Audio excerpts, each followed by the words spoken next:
Oui, ben, bonjour à tous, je vais vous expliquer en gros l'activité 5. Apparemment, vous avez rencontré des petites difficultés pour la faire.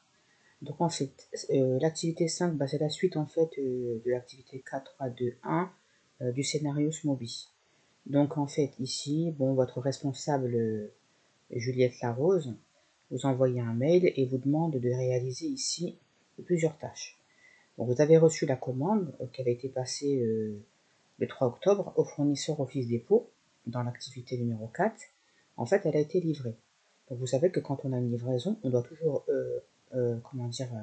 vérifier si la livraison est conforme par rapport à ce qu'on a commandé. Vous voyez, on vous dit bien, toutes les livraisons doivent être contrôlées afin de vérifier si la livraison est conforme à la commande. Donc elle vous dit qu'elle a contrôlé déjà les colis en présence du livreur. Elle vous demande en fait, une fois qu'elle a contrôlé les colis en présence du livreur, elle vous demande en fait de terminer le travail de contrôle de livraison. Voilà. Donc, elle vous demande de terminer le contrôle de contrôler la livraison. Donc, vous avez en fait deux documents. Vous avez le document 10 et le document numéro 11. En fait, ces deux-là. Donc, le document 10, en fait, c'est le double du bon de commande de la société Smoby. Parce que quand elle passe une commande, quand elle a passé la commande à Office Dépôt, elle a bien sûr gardé un double de sa commande. Voilà. Donc, elle est partie, je vais revenir. Je reviens en arrière. Voilà. Donc elle a gardé un double, du bon de commande. Ensuite, ici, quand le livreur arrive, ici, il apporte comme document, et pour lui, il va garder un bon de livraison. En fait, il y a deux documents. Le bon de livraison, en fait, il est pour le fournisseur, et le bon de réception, en fait, c'est la même chose qu'un bon, de livraison, pardon. Sauf que le bon de réception, il est adressé à Smoby. Donc en fait, quand Smoby, en présence du livreur, elle contrôle l'état des colis, elle a ce document-là, là. Elle a ce document-là entre les mains. Elle a le bon de réception. Et en fait, elle va contrôler en fait ce qui accompagne les colis. Donc elle va contrôler le bon de réception avec toutes les références qu'il y a ici. Donc c'est ce qu'elle a reçu. Ça c'est ce qu'elle a reçu. Hein. C'est ce document qui accompagne les colis qu'elle a reçu. Et ça, elle va le comparer avec le bon de commande, c'est-à-dire la commande qu'elle avait passée le 3 octobre. Vous voyez, elle a passé la commande le 3 octobre et elle l'a reçue en fait le 7 octobre. Et à partir de ce document-là, elle va vérifier si effectivement ce qu'elle a commandé ici, on doit retrouver exactement la même chose ici. J'espère que vous avez compris. Parce que quand, comme Madame Juliette Larose vous a dit, parce qu'elle vous demande, elle vous dit, je vous ai préparé une documentation liée à la procédure de contrôle d'une livraison dans le document 9. Quand vous recevez un colis,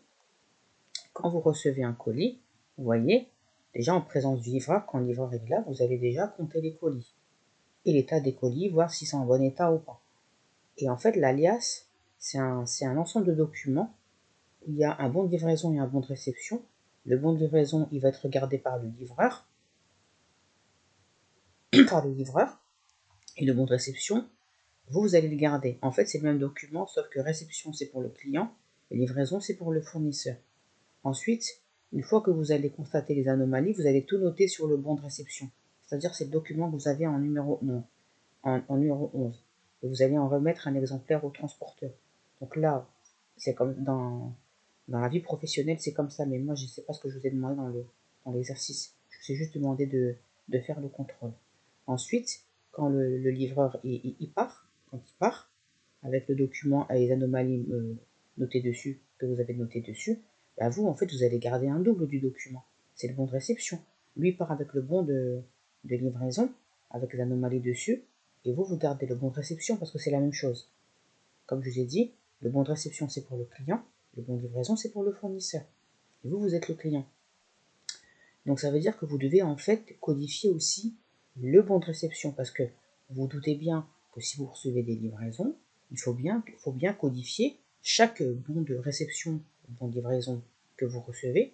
Comme je vous ai dit, le bon de réception c'est pour le client, c'est pour vous. Vous devez les codifier pour faire le classement, pour archiver vos documents, que ce soit de manière numérique ou ou dans des dossiers.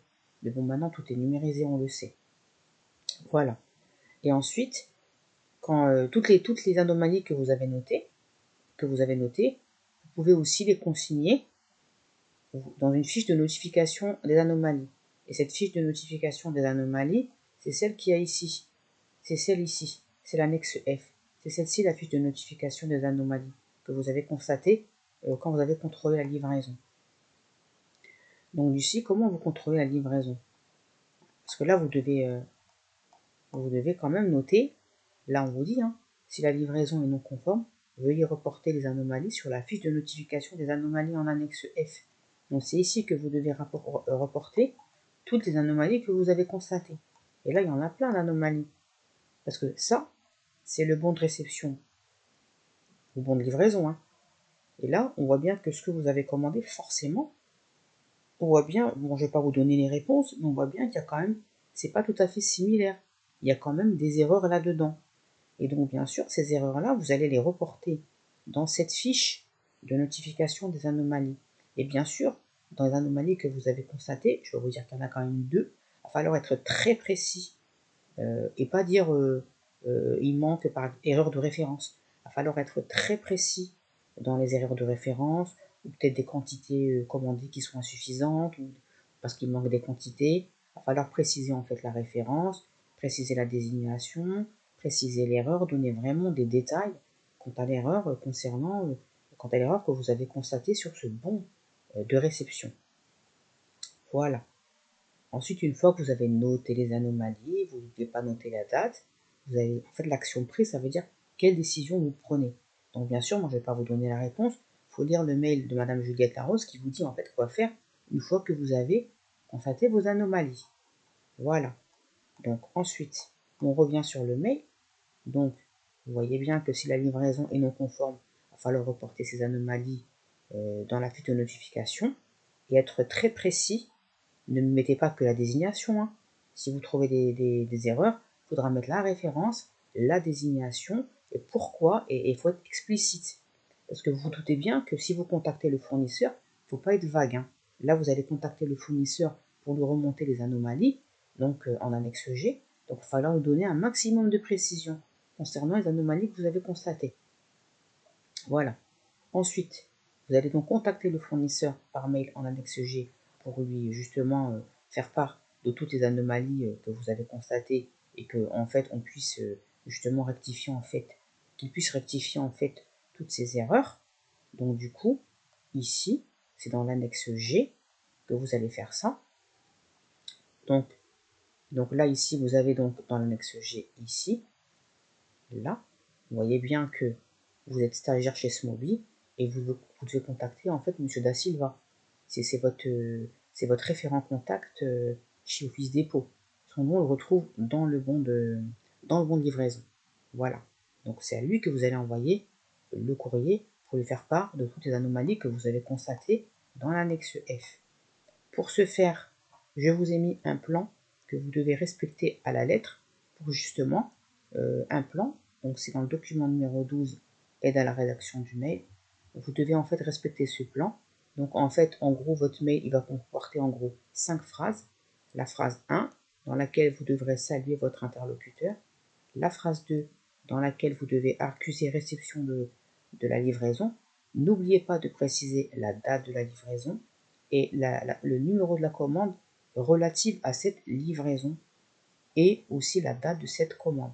N'oubliez, il ne faut pas être vague, hein, parce que le monsieur Da Silva, il ne va pas s'amuser à rechercher en fait toutes les commandes que vous avez passées. Il va falloir donner le numéro de la commande et la date de la livraison. Hein. Voilà. Ensuite, troisième phrase, vous allez donc indiquer les anomalies que vous avez constatées lors du déballage. Bien sûr, c'est toutes les anomalies que vous avez relevées en annexe F. Voilà. Et ensuite, vous allez demander courtoisement, gentiment, l'expédition des bons articles dans les meilleurs délais et le retrait des marchandises non conformes. Donc, je vous ai mis des exemples de phrases.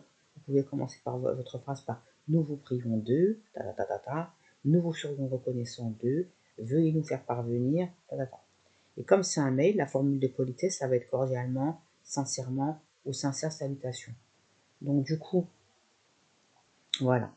N'oubliez pas que quand vous saluez votre interlocuteur, M. Da Silva, c'est pas votre pote de colo, hein. Donc lui, c'est pas une relation, informelle, c'est pas un ami. À moins que, parce que je vous ai pas dit que c'était un bon ami, hein. Donc en fait, vous restez vraiment dans la relation formelle.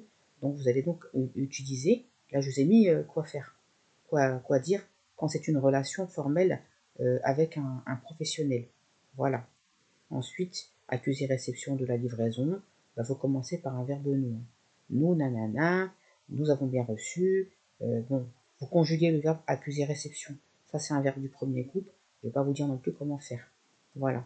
Ensuite, vous indiquez, voilà, comme je vous ai dit, vous indiquez les anomalies, la 4 et la 5, et vous terminez par une formule de politesse. Voici pour l'activité numéro 5, qui est très très simple. Voilà.